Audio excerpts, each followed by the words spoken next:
PENTAWAY, the original and alternative jazz teaching method as an answer to multiculturalism and globalized access to virtual ways of exchanging of data. It is my intention to take you through many fields, not to illustrate their nature, but to illustrate the nature of the problem I'm bringing. First, I will show a relationship between learning and teaching and how it marks the boundaries of education. Then I will attempt to illustrate the challenge multiculturalism and globalization create and will suggest a solution in theory and practice. The practical background of the discourse is created by both inductive and deductive reasoning. It comes from a specific pedagogical discipline and aims to be applicable in others as well. That allows me to point the innovative elements, but also the potentially transferable function of it, though deeper scientific inquiries are needed, and in this presentation actually suggested. Life is about learning from the very beginning to the very end. Our successes, failures, fears, decisions, and desires are deeply related to it. Research shows that education, not income, is the best predictor of a long life. It is probably fair to say that there is no generally accepted definition of learning.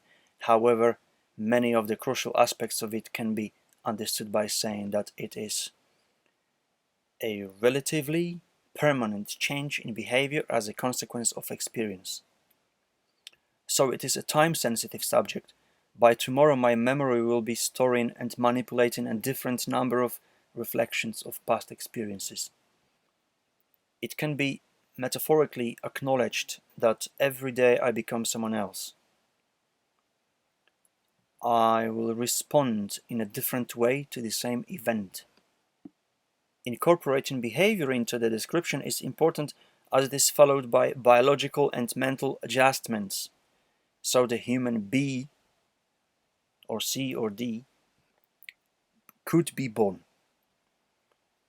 To differentiate it clearly from the animal world, it is worth to go inside of the cycle and point that a decision-making process takes place, and the chosen behavior creates a tension of awaiting an environmental outcome. Learning is often compared to a moorland, where there is a place for unpredictable, incidental, uncontrolled growth. Education is different. Education goes the other way. It starts from human B, predefining him, then and only then it approaches the presence, human A, with a plan, tools and motivation to create a human B out of human A. When the targets, content, methods and the teacher, the guidance are created and provided, then learning becomes education. Livingstone produces classification of types of education. There is formal education, when a teacher has the authority to fully conduct the introduction of a curriculum taken from a pre-established body of knowledge. Non-formal education or further education occurs when learners go beyond the institution, but still with the teacher who assists their self-determined interests. And informal education or training, which means basically any other self-education. Multiculturalism is the coexistence of diverse cultures, where culture includes racial, religious, or cultural groups and is manifested in customary behaviors, cultural assumptions and values, patterns of thinking, and communicative styles. And all that significant changes took place in a relatively short period of time. That is why a shock word is part of a regular vocabulary of the multiculturalists. In fact, recently a new term started to be used, interculturalism, which seems to represent a new concept of dealing with the difficulties of the coexistence of many cultures next to each other. Then next to that, we've got globalization. If the world is a global village, there are positive and negative impacts of it. I won't be bringing them in details. Globalization is mostly, but not only, about trade. There is also the cultural aspect to it.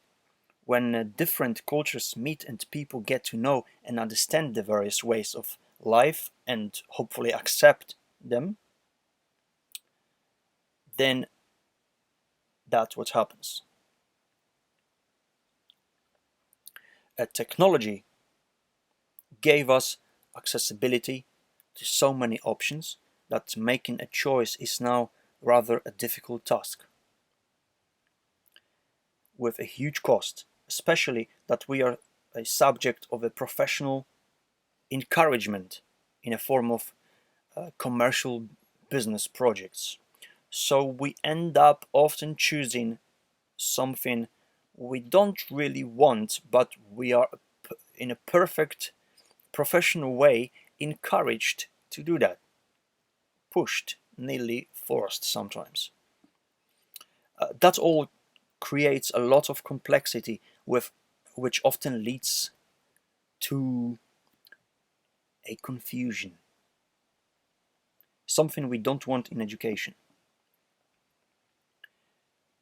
So in the end, we are dealing with a series of obstacles, and the relationship between learning and education is deteriorated because of the number of constant updates of targets, content, methods, and the style of uh, guidance. That's a lot of work, and it often exhausts the system. The borders among the three types of education is then blurred, and amorphism is an implication of it. When education is not precisely defined anymore, and when the original distinction among the types of education is no longer valid, the process of structured, organized, and controlled learning is in a danger of reversing. But there seemed to be a way to prevent that, something David Reisman called inner direction. Having in mind the complexity and possible confusion multiculturalism and globalization may be bringing, we need to find a way to protect the learner. Inner direction seems to be the most probable answer. It is not a position to bring the evidence for that, but inner directed students survive uncertainty because they are guided by one's own conscience and values rather than external pressures to confirm. Or, in other words, guided by or concerned with goals or ideals determined by oneself rather than by others. Uh, so, the very much possible temporary absence of direction, management, and supervision in education is replaced by intentionality, self management, and self validation. That is why inner direction itself should be on the list of educational targets, maybe even on the top of it. Now, elaborating on confusion in education. It is the most dangerous enemy. It slows the learning down. It can even break the whole structure of the long-term growth because the vision of the next step is not clear anymore.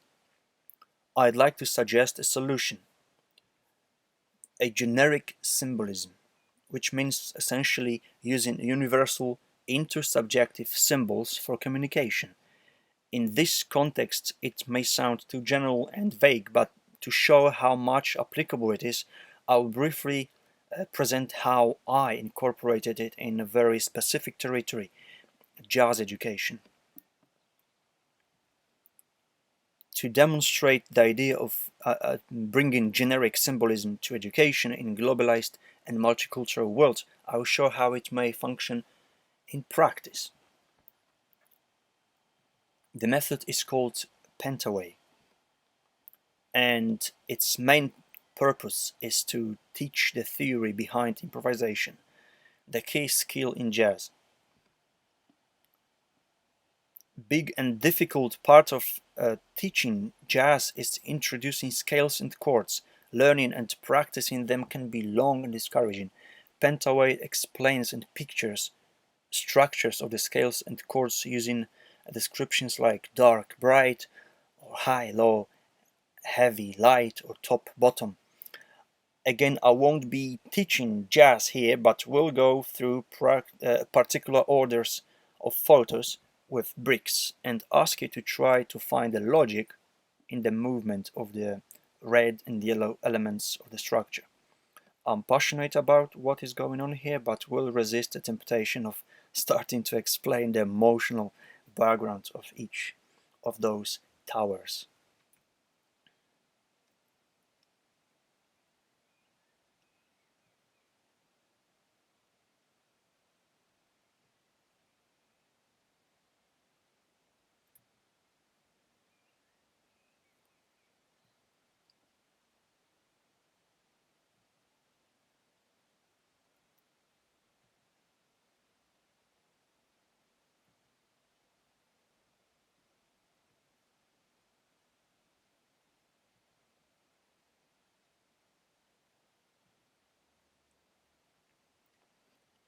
So as you can see, uh, these structures, they are created out of two components, red and yellowish, or short and long, or dark and bright.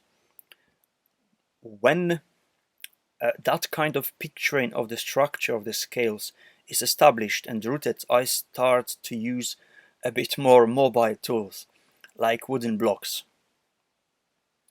Uh, and that is how they function. Then I can even just draw the icons and it still works.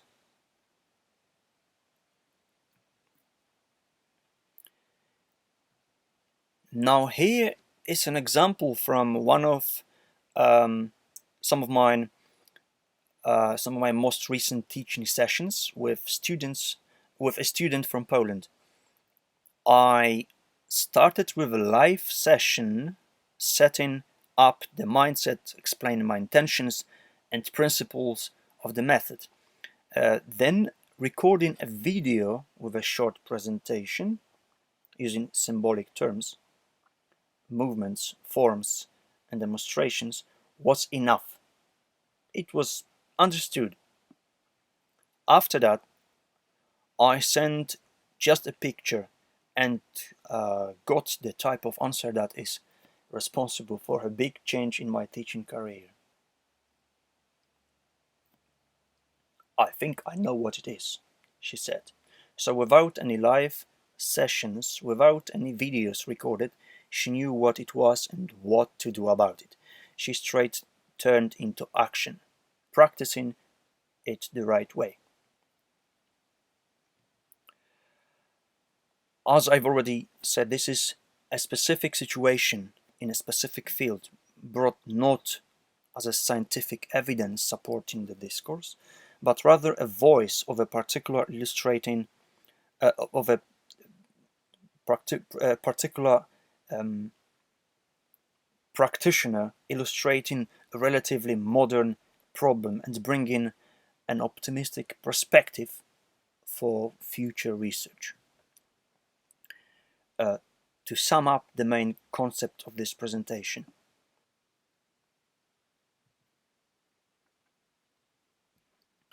education means taking a lead and responsibility for the learning process, and that means providing its targets, curriculum, methods, and guidance. Depending on the degree of control over those components, education can be formal, non-formal, or informal, with the last one being dynamically supported by multiculturalism and globalization. This macro change creates new opportunities and challenges, but at the same time complicates the traditional definition of education. It becomes amorphic, so we need a way to rescue the balance between learning and teaching. The suggestion is that inner direction could be the life jacket learners need to remain in touch with the system while benefiting from the outside offers. If adequate research would confirm that, then educational institutions should include inner direction in the list of desired personality characteristics of their students. Thank you.